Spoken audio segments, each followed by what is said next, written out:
Hello, नमस्कार, जय Hind. Beginners academy के ऑनलाइन प्लेटफॉर्म पर आप सभी का स्वागत है। आज की हम लोग टॉप के करंट अफेयर्स के जो क्वेश्चन है उसको लेके आए हैं। 1 अगस्त का जो भी टॉप के करंट अफेयर्स के आपके क्वेश्चन बनते हैं आपके एग्जाम के दृष्टि से, उसको हम लोग देखेंगे। चलिए देखते हैं आज का पहला क्वेश्चन। आज का पहला क्वेश्चन है, पहलगाम आतंकी हमले में शामिल आतंकवादियों के विरुद्ध कौन सा ऑपरेशन शुरू हुआ है।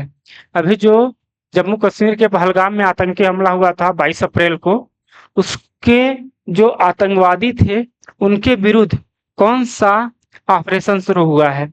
तो आपके ऑप्शन है operation Mahadev, operation Shiv, operation Gagan या ऑपरेशन सिंधु। तो इसका जो सही आंसर होगा, उसका सही आंसर होगा ऑपरेशन महादेव। ऑपरेशन महादेव अभी जो पहलगाम में आतंकी हमला हुआ था, कब? 22 अप्रैल को हुआ था, लेकिन 7 मई को 7 मई को ऑपरेशन सिंदूर चलाया गया था। क्या चलाया गया था? ऑपरेशन सिंदूर। ऑपरेशन सिंदूर जो चला था वो कब चला था? 7 मई को। इसका क्या उद्देश्य था?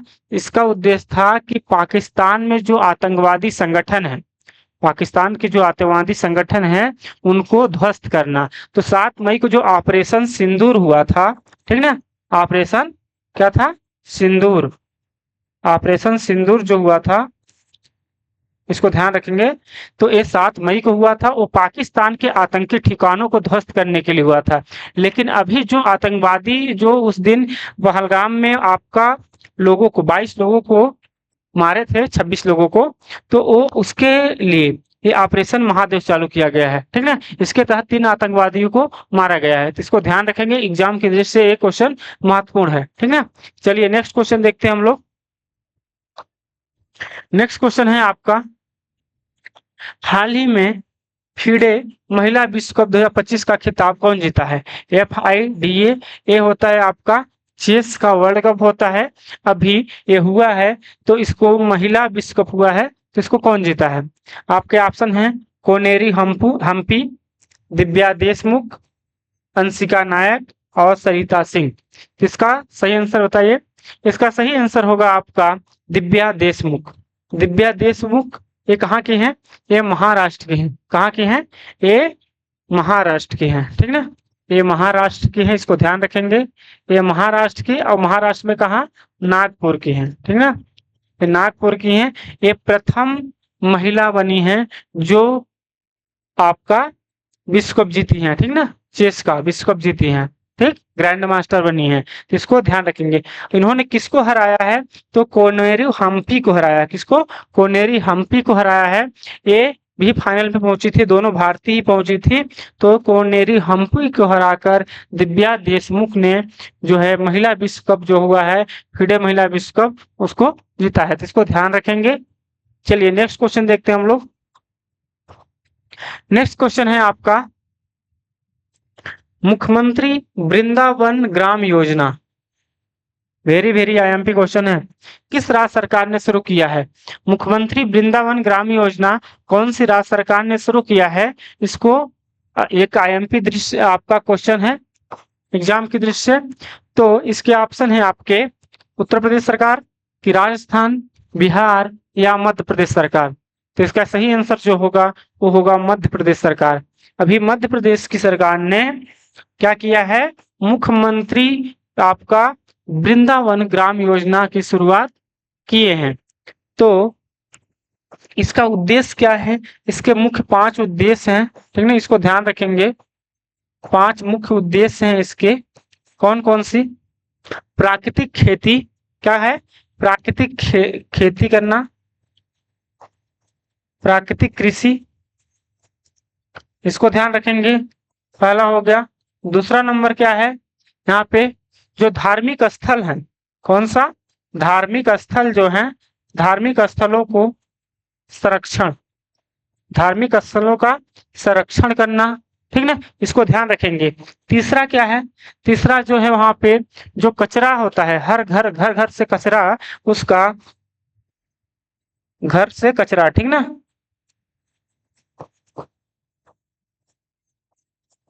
कचरे का को लेना, ठीक ना, घर घर से कचरा का लेना। ठीक, चौथा आपका है वाटर मैनेजमेंट। क्या है? Water management. वाटर मैनेजमेंट है चौथा। और पांचवा है मल जल संग्रहण। क्या है? चौथा आपका पांचवा है मल जल का संग्रहण। ठीक ना, संग्रहण है, इसको ध्यान रखेंगे, मल जल संग्रहण। ठीक, तो जो वृंदावन ग्राम योजना मध्य प्रदेश सरकार ने चालू की है, इसके मुख्य 5 उद्देश्य ये एग्जाम की दृष्टि से महत्वपूर्ण हो जाता है, क्योंकि ये इसमें से कुछ भी पूछ सकता है। आपको दे देगा इसके जो 5 उद्देश्य है, 5 उद्देश्यों में से किसी 2 उद्देश्य का नाम दे देगा। आप पूछेगा इनमें से कौन है या कौन नहीं है। तो आपको ये पांचों उद्देश्य याद रखने हैं। पहला है प्राकृतिक कृषि, दूसरा है धार्मिक स्थलों का संरक्षण, और तीसरा है आपका हर घर से जो कचरा निकलता है उसको वाहन द्वारा इकट्ठा करना, और चौथा है ग्रे वाटर मैनेजमेंट, और पांचवा है आपका मल जल का संग्रहण। ये सब ठीक है, तो पांचों को ध्यान रखेंगे। कौन सा है योजना? वृंदावन ग्राम योजना, इसको ध्यान रखेंगे। चलिए नेक्स्ट क्वेश्चन है आपका। नेक्स्ट क्वेश्चन है हेनले पासपोर्ट इंडेक्स जुलाई 2025 में, अभी हेनले पासपोर्ट इंडेक्स ने जारी किया है सूची, भारत सबसे मजबूत जो पासपोर्ट होते हैं उसकी सूची जारी किया है। तो भारत की कौन सा स्थान इसमें है? ऑप्शन है 85, 77, 81 या 80। तो इसका जो सही आंसर होगा वो होगा 77। कौन सा स्थान है? 77 स्थान है।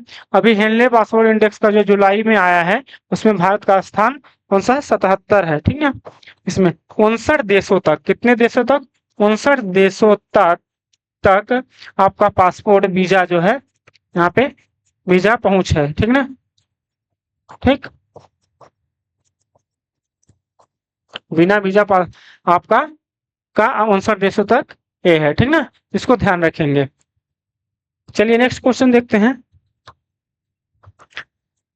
नेक्स्ट क्वेश्चन है हाल ही में उपराष्ट्रपति जगदीप धनखड़ जी, जो भारत के उपराष्ट्रपति थे जगदीप धनखड़ जी, उन्होंने अभी इस्तीफा दे दिया है। ठीक ना, तो किन कारणों से इस्तीफा दिया है? ये आईएमपी क्वेश्चन बन जाता है। ठीक ना, तो आपके ऑप्शन है व्यक्तिगत कारण, कोई व्यक्तिगत उनका रीजन रहा होगा, या पारिवारिक कारण, फैमिली इशू भी हो सकता है। ठीक ना, इसको भी, और आपका ऑप्शन है स्वास्थ्य कारण, या इनमें से कोई नहीं।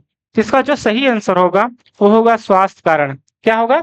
स्वास्थ्य का। स्वास्थ्य कारणों से उन्होंने जो इस्तीफा दिया है राष्ट्रपति को, उसमें जो उल्लेख किया है वो स्वास्थ्य कारणों से उन्होंने इस्तीफा दिया है। ठीक ना, तो हम लोग उपराष्ट्रपति का आया है तो इसको हम लोग थोड़ा डिटेल से देखेंगे कि उपराष्ट्रपति जो हैं इसमें इनका उल्लेख कहाँ किया गया है, किस अनुच्छेद में उल्लेख किया गया है उपराष्ट्रपति का। ठीक, इसको थोड़ा ध्यान से देखेंगे।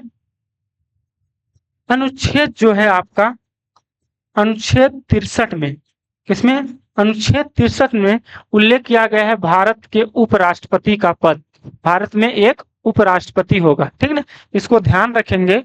उपराष्ट्रपति का पद किसमें उल्लेख किया गया है? अनुच्छेद 63 में।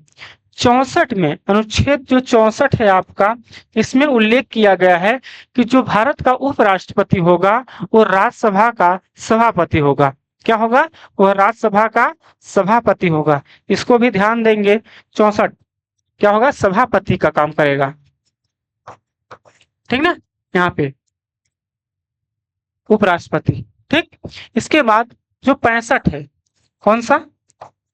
65 में क्या है कि जब राष्ट्रपति अनुपस्थित रहेगा, जब राष्ट्रपति किन्हीं कारणोंवश अनुपस्थित रहेगा तो उस टाइम पे उपराष्ट्रपति जो है वो राष्ट्रपति का पद ग्रहण करते हैं। ठीक ना, उनके कार्य करते हैं। तो 65 में राष्ट्रपति के, ठीक ना, राष्ट्रपति की अनुपस्थित में, ठीक ना, अनुपस्थित में उनका काम करते हैं। ठीक ना, कौन? राष्ट्रपति के अनुपस्थित में उपराष्ट्रपति। ठीक, इसके बाद हो गया आपका 66 नंबर। 66 नंबर में क्या है?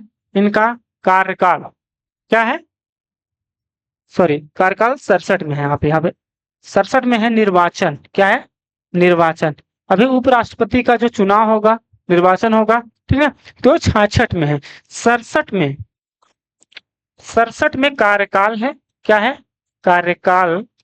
कार्यकाल कितना होता है? 5 वर्ष का। और 67A जो है, 67A में त्यागपत्र, क्या है? त्यागपत्र। उपराष्ट्रपति त्यागपत्र किसको देता है? तो जो उपराष्ट्रपति हो अपना त्यागपत्र राष्ट्रपति को सौंपता है। तो उसका उल्लेख किसमें किया गया है? अनुच्छेद, संविधान के अनुच्छेद आपका 67A में और 67 में उसके कार्यकाल का वर्णन किया गया है। कार्यकाल कितना होता है उपराष्ट्रपति का? आपका 5 वर्ष का। ठीक। निर्वाचन, निर्वाचन का किसमें है? 66 में। निर्वाचन का किसमें है? 66 में। तो जो उपराष्ट्रपति का निर्वाचन होता है वो एकल संक्रमणी मत से होता है। ठीक ना? लोकसभा और राज्यसभा, कहाँ के? लोकसभा और राज्यसभा दोनों के, लोकसभा प्लस राज्यसभा, ये दोनों के आपके निर्वाचित और जो मनोनीत होते हैं दोनों द्वारा। ठीक ना? निर्वाचित प्लस मनोनीत, ठीक ना?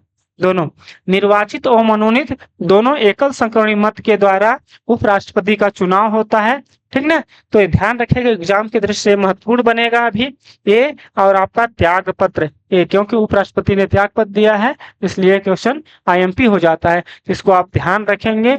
और इसमें शपथ ग्रहण किसमें है? तो शपथ ग्रहण अनुच्छेद 29 में, आपका 69 में है। किसमें है ये?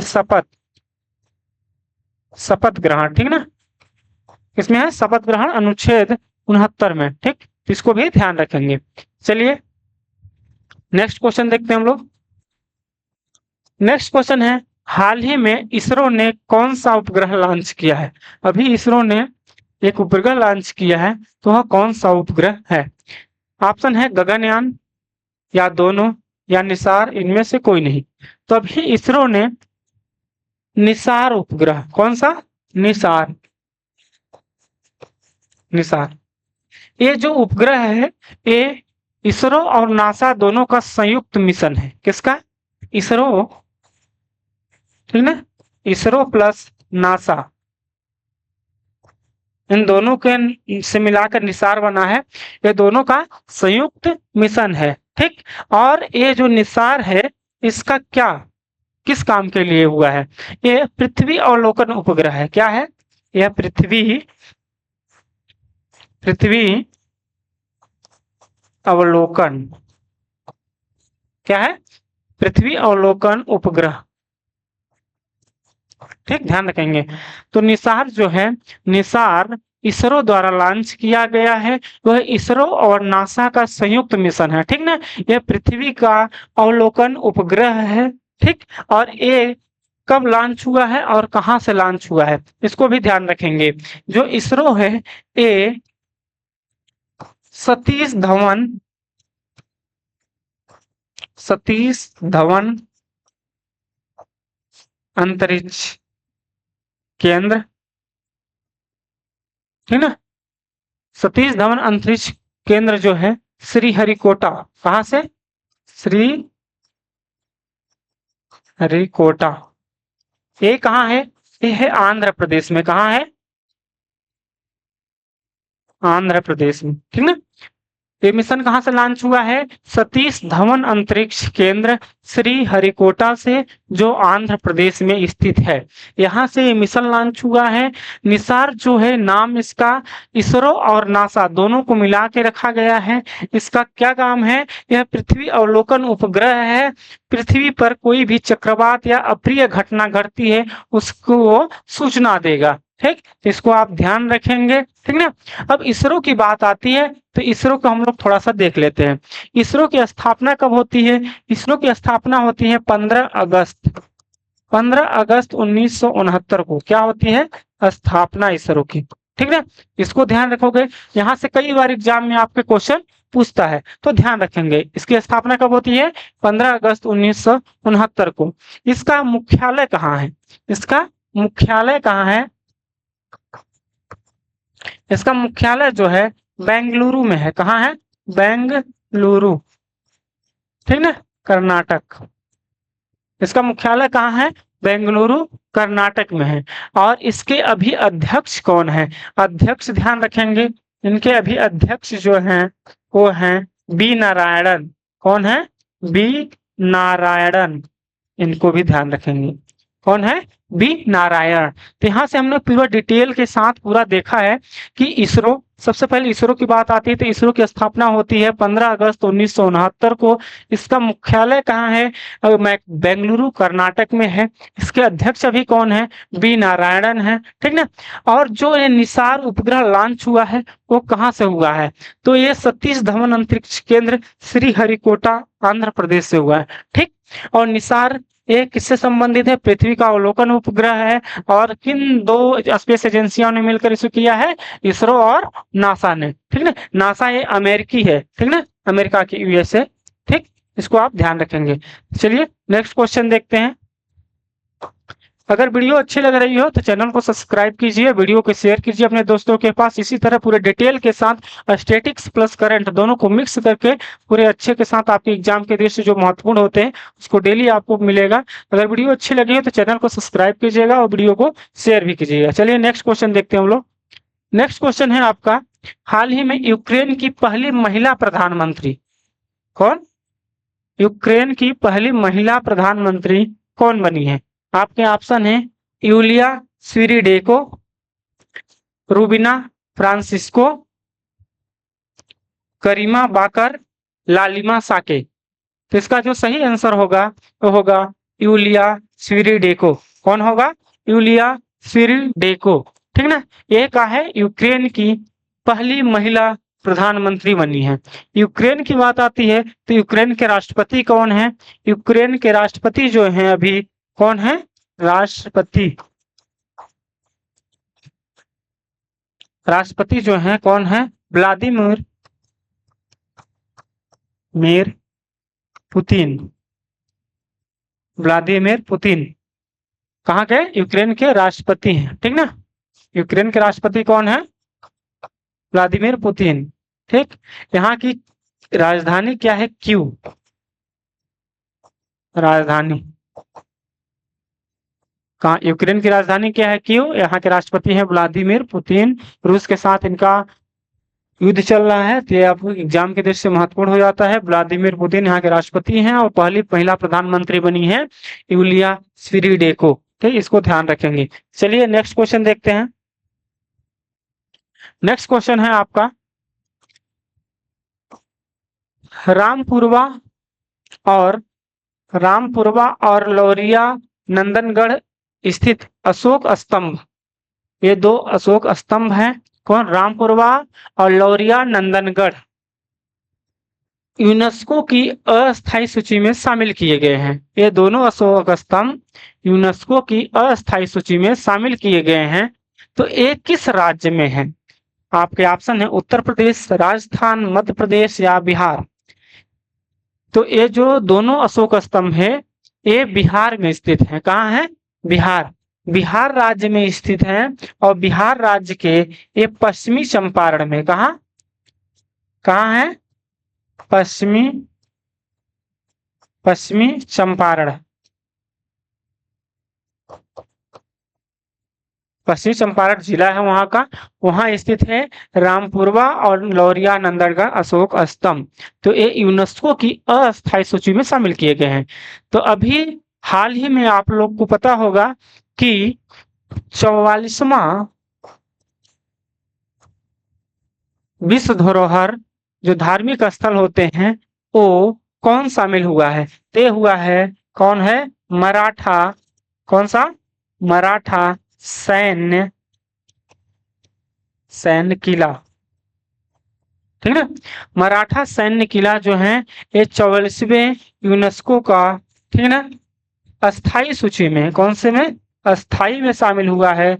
और ये ध्यान रखेंगे रामपुरवा और लौरिया नंदनगढ़ जो हैं वो अस्थाई सूची में।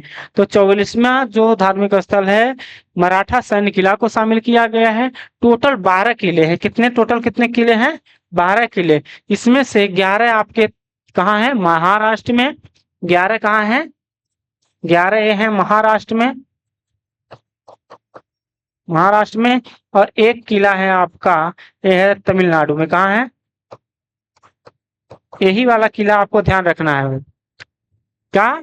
जो सैन्य मराठा सैन्य संगठन के 12 किलो को यूनेस्को की अस्थायी सूची में शामिल किया गया है, उसमें से एक किला जो है वो है तमिलनाडु में। कौन सा किला है? ये है जिंजी का किला। कौन सा? जिंजी का किला, जिंजी किला।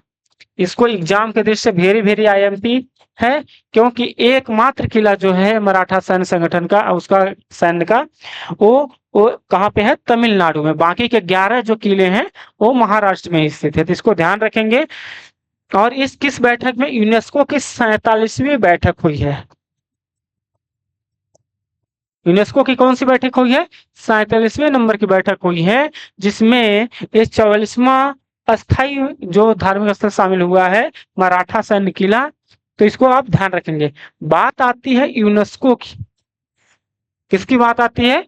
यूनेस्को की। तो यूनेस्को को हम लोग ध्यान से देखेंगे, एग्जाम की दृष्टि से महत्वपूर्ण है। कई बार एग्जामों में यूनेस्को से आपको क्वेश्चन देखने को मिलेंगे। तो यूनेस्को की स्थापना होती है, इसकी स्थापना जो होती है ये होती है 1945 में। कब होती है स्थापना? 1945 में। और इसका मुख्यालय कहाँ है? इसका मुख्यालय है आपका, मुख्यालय, ठीक ना, मुख्यालय यह है पेरिस में। कहाँ है? पेरिस। पेरिस कहाँ है? फ्रांस की राजधानी है, फ्रांस की राजधानी पेरिस में इसका मुख्यालय है। और इसके अध्यक्ष कौन है? अभी इसके अध्यक्ष कौन है? अध्यक्ष आंद्रे अजोले। कौन है? Andre Azoulay. आंद्रे अजोले अभी यूनेस्को के अध्यक्ष हैं। यूनेस्को की स्थापना 1945 में होती है। इसका मुख्यालय फ्रांस की राजधानी पेरिस में है। अभी यूनेस्को के सदस्य देश 194 हैं। सदस्य देश जो हैं वो हैं 194। ठीक। तो इस एक क्वेश्चन में हम लोग कितने सारे क्वेश्चन देख चुके हैं। जो अस्थायी सूची में यूनेस्को के कौन शामिल हुआ है? रामपुरवा लौरिया नंदनगढ़ के जो अशोक स्तंभ है बिहार में स्थित है। ठीक, बिहार के पश्चिमी चंपारण जिले में स्थित है, इसे अस्थायी सूची में शामिल किया गया। अभी 44वां जो धार्मिक स्थल शामिल हुआ था यूनेस्को में वो है मराठा सैन्य किला। ठीक, उसको भी देखा। यूनेस्को से संबंधित हमने देखा कि यूनेस्को की स्थापना 1945 में होती है। उसका मुख्यालय कहाँ है? फ्रांस की राजधानी पेरिस में। यूनेस्को में टोटल सदस्य देश है 194। ठीक ना, इसको भी देखे। और इसके अध्यक्ष जो है अभी आंद्रे अजोले। ठीक ना, इसको भी देखा। तो एक ही क्वेश्चन में बहुत सारे आपको एक साथ डिटेल के साथ मिल रहा है। चलिए नेक्स्ट क्वेश्चन देखें। मध्य प्रदेश हाई कोर्ट के मुख्य न्यायाधीश कौन बने हैं? मध्य प्रदेश हाई कोर्ट के मुख्य न्यायाधीश कौन बने हैं? Very very IMP question, MP की दृष्टि से। राजीव कुमार, संजीव सचदेवा, पुष्पेंद्र पाल या शुभांशु असाटी। तो इसका जो सही आंसर होगा वो होगा संजीव सचदेवा। कौन सा? संजीव सचदेवा जो है मध्य प्रदेश हाई कोर्ट के मुख्य न्यायाधीश बने हैं। तो इसको आप वेरी वेरी आईएमपी। अब आता है मुख्य न्यायाधीश, हाई कोर्ट के मुख्य न्यायाधीश। इसका संविधान में कहाँ पे? संविधान में जो है अनुच्छेद 214 में उल्लेख है। किसमें? अनुच्छेद। राज्यों के लिए एक मुख्य आपका उच्च न्यायालय होगा, इसका उल्लेख किसमें किया गया है? आपका मुख्य न्यायाधीश का जो उच्च न्यायालय होंगे उसमें मुख्य न्यायाधीश का जो उल्लेख किया गया है संविधान के अनुच्छेद 214 में। इसको ध्यान रखेंगे कि राज्यों के उच्च न्यायालय के मुख्य न्यायाधीश का किसमें वर्णन किया गया है? किसमें किया गया है? अनुच्छेद 214 में। ठीक है, इसको ध्यान रखेंगे। मध्य प्रदेश के हाई कोर्ट के बने हैं। तो मध्य प्रदेश की राजधानी क्या है? पता है, भोपाल। यहाँ के सीएम कौन है अभी? मोहन यादव। कौन है? मोहन यादव जी। ठीक, और यहाँ के राज्यपाल कौन है? राज्यपाल मंगू भाई पटेल। मंगू भाई पटेल। ठीक ना, इसको ध्यान रखेंगे। चलिए नेक्स्ट क्वेश्चन देखते हैं। आज का अंतिम क्वेश्चन है, आरपीएफ की पहली महिला महानिदेशक कौन बनी है?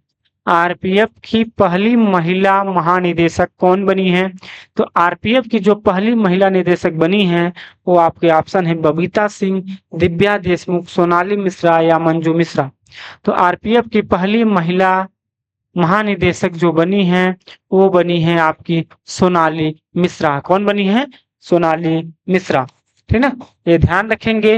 ये मध्य प्रदेश कैडर की आईपीएस अधिकारी हैं सोनाली मिश्रा। ये अभी आरपीएफ की महानिदेशक बनी है, पहली महिला महानिदेशक। ठीक, अब आरपीएफ की बात आती है तो आरपीएफ का पूरा नाम होता है रेलवे प्रोटेक्शन फोर्स। क्या होता है?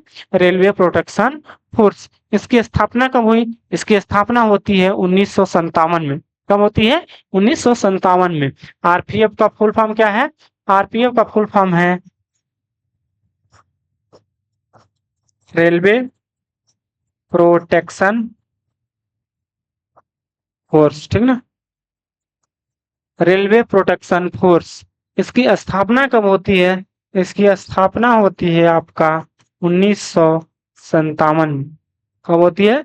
1957 में। इसकी पहली महिला महानिदेशक बनी है सोनाली मिश्रा। ठीक ना, तो इस तरह से आज के 1 अगस्त के टॉप के करंट अफेयर्स जो हैं वो हमने पूरा डिटेल के साथ देखा। उसके साथ हमने स्टैटिक्स जो भी हो सकता है, चाहे संविधान से हो, अनुच्छेद से हो या जीएस से हो, उससे हम लोग पूरा एकदम उसके मिच्योर जो होता है पूरा मिला के सब कुछ पूरा डिटेल के साथ देखा। तो अगर वीडियो अच्छी लगी हो तो चैनल को सब्सक्राइब कीजिएगा, वीडियो को अपने दोस्तों तक पहुंचाएं।